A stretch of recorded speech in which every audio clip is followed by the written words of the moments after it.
ಗುರುಗದಹಳ್ಳಿ ಗ್ರಾಮದ survey number 90/4A2 ನಲ್ಲಿ ರಸ್ತೆಗೆ ಅಡ್ಡವಾಗಿ ದನದ ಸಾಕಾಣಿಕೆ ಶೆಡ್ ಸಂಪೂರ್ಣವಾಗಿ ಕಬ್ಬಿಣದಿಂದ ಮಾಡಲಾಗಿದ್ದು 11 ಕೆವಿ ವಿದ್ಯುತ್ ಲೈನ್ ಕಂಬ ಶೆಡ್ ಒಳಗೆ ಸೇರಿಕೊಂಡು ನಿರ್ಮಾಣ ಮಾಡಿರುವುದರಿಂದ ಯಾವಾಗ ಬೇಕಾದರೂ ಅಪಘಾತ ಸಂಭವಿಸುವ ಸಾಧ್ಯತೆ ಇದೆ ಎಂದು ಸ್ಥಳೀಯರು ಭಯಭೀತರಾಗಿದ್ದಾರೆ.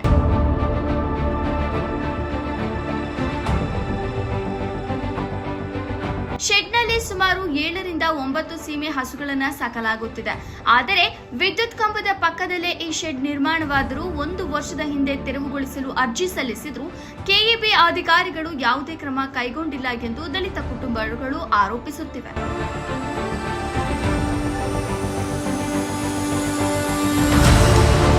ನಂತರ ಮಾತನಾಡಿದ ದಲಿತ ಸಮುದಾಯದ ಕಾಂತರಾಜ್, 1 ವರ್ಷದ ಹಿಂದೆ ಕೆಇಬಿ ಇಲಾಖೆಗೆ ದೂರು ನೀಡಿದ್ದೇವೆ. ಆದರೆ ಇಂದಿಗೂ ಅಧಿಕಾರಿಗಳು ಕ್ರಮ ಕೈಗೊಂಡಿಲ್ಲ. ರಾಜಕೀಯ ಒತ್ತಡವೋ ಅಥವಾ ಬೇರೆ ಕಾರಣವೋ ಗೊತ್ತಿಲ್ಲ ಎಂದು ಅಸಮಾಧಾನ ವ್ಯಕ್ತಪಡಿಸಿದರು. ಕಾಲೋನಿಯಲ್ಲಿ 31ನೇ ವಾರ್ಡ್ನಲ್ಲಿ 11 ಕೆವಿ ಕಂಬಕ್ಕೆ ಅಡ್ಜಸ್ಟ್ ಮಾಡ್ಕೊಂಡು ಮಾಡೋದ್ರಲ್ಲಿ ಸಿಮೆಸ್ಗಳ ಸಾಕಾಣಿಕೆ ಶೆಡ್ಡನ್ನು ಕಟ್ಟಿದರೆ ಸುಮಾರು 2021 ಇಸ್ವಿನಲ್ಲಿ ನಾವು ಕೆಇಬಿಗೆ ದೂರನ್ನು ದಾಖಲಿಸಿದ್ದೀವಿ. ಆದರೂ ಕೂಡ ಇದುವರೆಗೂ ಅವರು ಕ್ರಮ ತೆಗೆದುಕೊಂಡಿಲ್ಲ. ರಾಜಕೀಯ ಒತ್ತಡದಿಂದಾಗಿ ಅವರು ಸುಮ್ಮನಿದ್ದಾರೆ ಏನೋ ಗೊತ್ತಿಲ್ಲ. ಹಾಗಾಗಿ ಅವ್ರ ಮೇಲೆ ಕಠಿಣ ಕ್ರಮ ತೆಗೆದುಕೊಳ್ಬೇಕು, ಇಲ್ಲಾಂದರೆ ಲೋಕಾಯುಕ್ತಕ್ಕೆ ನಾವು ದೂರನ್ನು ನೀಡ್ತೀವಿ. ಇದಾದ ನಂತರ ಕೆಳಗಡೆ ಏನಿದೆ ಒಂದು ಶೆಡ್ನಿಂದವ ನೇರವಾಗಿ ಚರಂಡಿಗೆ ಗಂಜಲವನ್ನು ಬಿಡ್ತಿದ್ದಾರೆ.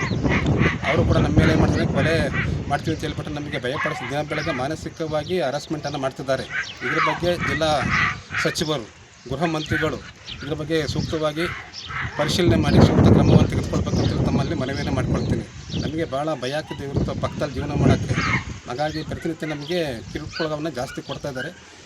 SC/ST ಕಾಯ್ದೆ, ದೌರ್ಜನ್ಯ ಕಾಯ್ದೆ ಅಡಿಯನ್ನು ದೂರನ್ನು ದಾಖಲಿಸ್ಕೊಳ್ಬೇಕಂತ ತಮ್ಮಲ್ಲಿ ಕೇಳ್ಕೊಳ್ತಿದ್ದಾರೆ. ಈ ಹಿನ್ನೆಲೆಯಲ್ಲಿ ತಕ್ಷಣವೇ ಅಪಾಯಕಾರಿಯಾದ 11 ಕೆವಿ ವಿದ್ಯುತ್ ಕಂಬವನ್ನು ತೆರವುಗೊಳಿಸಿ ಅಕ್ರಮವಾಗಿ ನಿರ್ಮಿಸಿರುವ ಶೆಡ್ ಮತ್ತು ಬೇಲಿಗಳನ್ನು ತೆರವುಗೊಳಿಸಬೇಕು. ಇಲ್ಲವಾದರೆ ಲೋಕಾಯುಕ್ತರಿಗೆ ದೂರು ನೀಡಲಾಗುವುದು ಎಂದು ದಲಿತ ಕುಟುಂಬಗಳು ಎಚ್ಚರಿಕೆ ನೀಡಿದ್ದಾರೆ.